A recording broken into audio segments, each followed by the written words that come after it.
Hello, friends. Welcome back to another episode.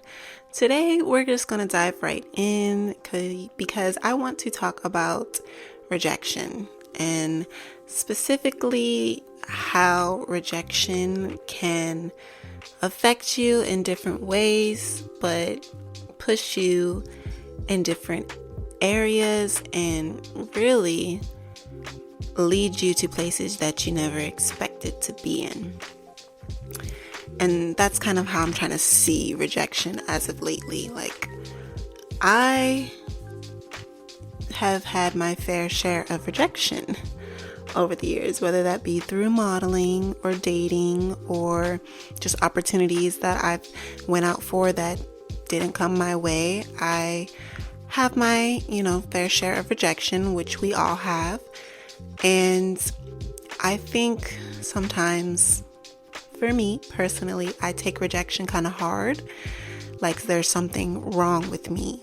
There's obviously something wrong with what I did, how I look, who I am, and that's why I did not get this opportunity, or that's why this person didn't like me, or that's why, these friends don't want to hang out with me. Like, all these different scenarios I can concoct in my head about why someone has rejected me, which doesn't really help. It doesn't really do anything.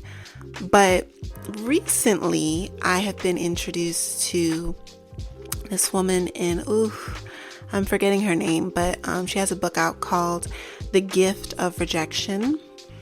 And I haven't read it just yet, but I've seen her speak about this book on other people's podcasts and just different sermons and videos that she puts out on YouTube about the gift of rejection, which has shifted my perspective and how I see rejection, because sometimes rejection is a gift. It can be protecting you from specific things.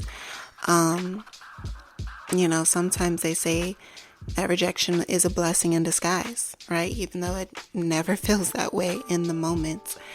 And I was just trying to think about the rejections that I've had in the past and how that rejection has led me to something better. I wouldn't be here where I am without the rejections of the past. So obviously, the rejections were for my own good.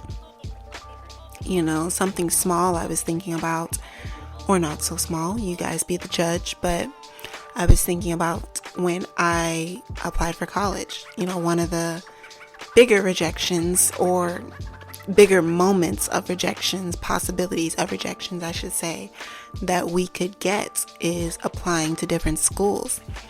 And I had a weird journey with school, to be honest. That is another episode for another day. But my main school that I settled on and I wanted to go to was NYU. I wanted to go to NYU. I wanted to go to the Tisch School of Film that they have. And I was really set on going there and just knew that I was going to get in. It didn't matter if my SAT scores wasn't top of the crop. It didn't matter that I wasn't valedictorian. I didn't need to be all up, at the top. I knew I was getting into NYU. I knew it was for me. And so I sent in my application, just waiting on that acceptance letter, right? And when it came back, spoiler alert, I was rejected. I did not go to NYU, but when it came back, I was so shocked and disappointed and just rattled. I did not know what I was supposed to do. Literally, I had all my eggs in that basket. I did apply to this other school, but it wasn't really related to film, or I don't even know how I found that school.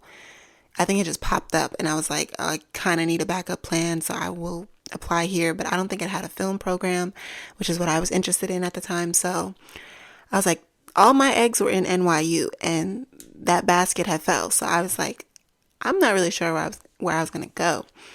But funny enough, at this time, I was reestablishing a relationship with my sister, my half sister, who lived on the other side of the country, in New York at the time. So I was located in Vegas, Las Vegas, and she was in New York. And I was letting her know how, I wanted to go to NYU and how I did not get in.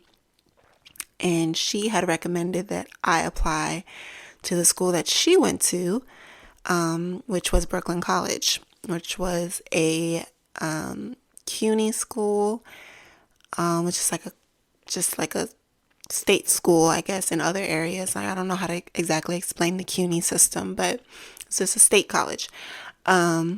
So I applied to Brooklyn College. They had like a film program, and she was explaining to me like how the film program's really good, and how I could go to school with her, I could stay with her, because if I was going to NYU, I wanted the whole experience. I was going to stay at the dorms, I was going to do the whole nine, which was going to be a big pretty penny, big amounts, expensive amounts, if I was going to do all that. So in reality, the rejection from not going to the college that I wanted really saved me a lot of money, because I'm like, I don't even know where I was supposed to find this money at, but I knew if I was accepted to NYU, I was going to find it somehow. Sell blood, do whatever we need to do to get to NYU. But that didn't happen. And so I ended up applying to Brooklyn College. I ended up getting in, and I ended up moving in with my sister, and going to school with her. And that really started or restarted our relationship, because before then we hadn't really spoken. We hadn't really seen each other or spoken in probably like 8 years.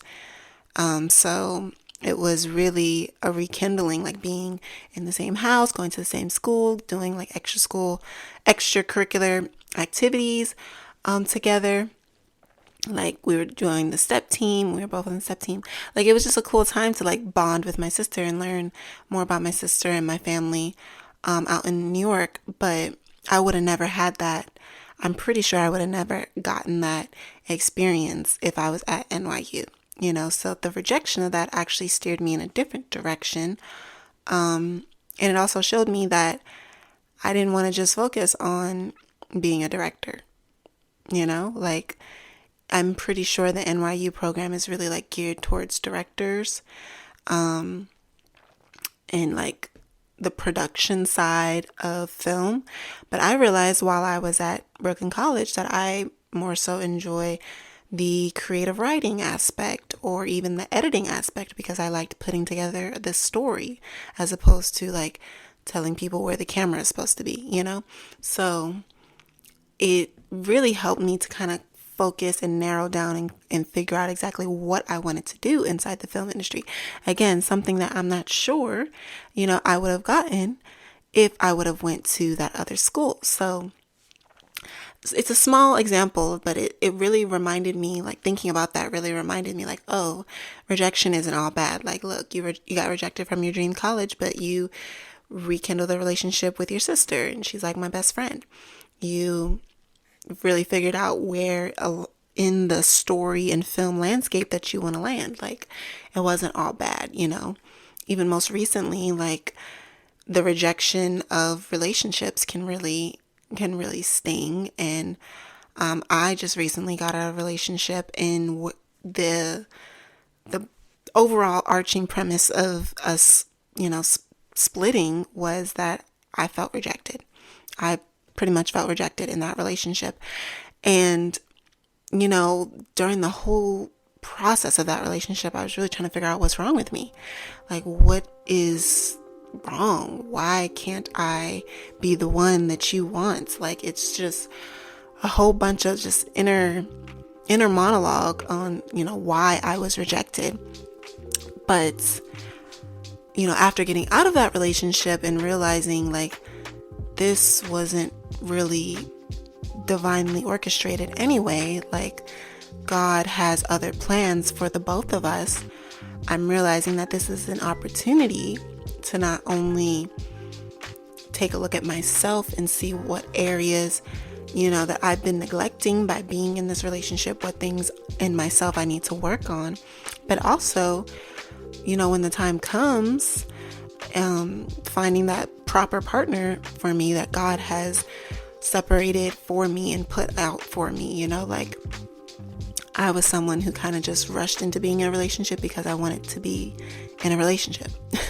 So actually taking my time and doing it how I believe God wants me to do it, I think there was power in that feeling of rejection and moving me into something better. So that's really what I wanted to kind of share and kind of reframe, you know, is not only the gift of rejection, but the power in rejection that you have, like the power in the no, the power of like, that opportunity is not for me. This person is not for me. This experience is not for me. And I get the freedom and an ability to choose something else and to do something else and to have other things. Like, I think that's actually a beauty that most people don't really look at because we're still feeling the sting of the rejection in the first place, right? But when you kind of reframe it, it's actually a beautiful thing and something that I'm trying to realize. It is a beautiful thing to be rejected. It is a beautiful thing to have that rejection because that means you're just opening the doors for something else, for something new, for something better that's meant for you. Bars. Anyway, I just wanted to share that because I feel like, you know, a lot of people do struggle with that. As you know, I'm not the only one with a lot of these things. And I think, again, having negative thoughts surrounding rejection is a naive way of thinking. And so I wanted to bring it on here to you to reframe your thoughts about anything that you have been dealing with around rejection lately.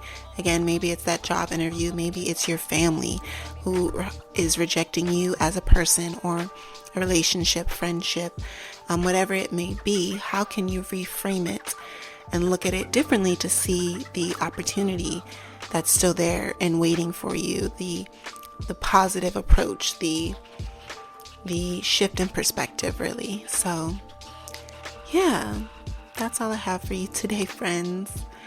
I hope you take this with you throughout the week as new things come, and just so you can see and reflect and keep an open mind to any new rejections that may come in. I will talk with you guys soon.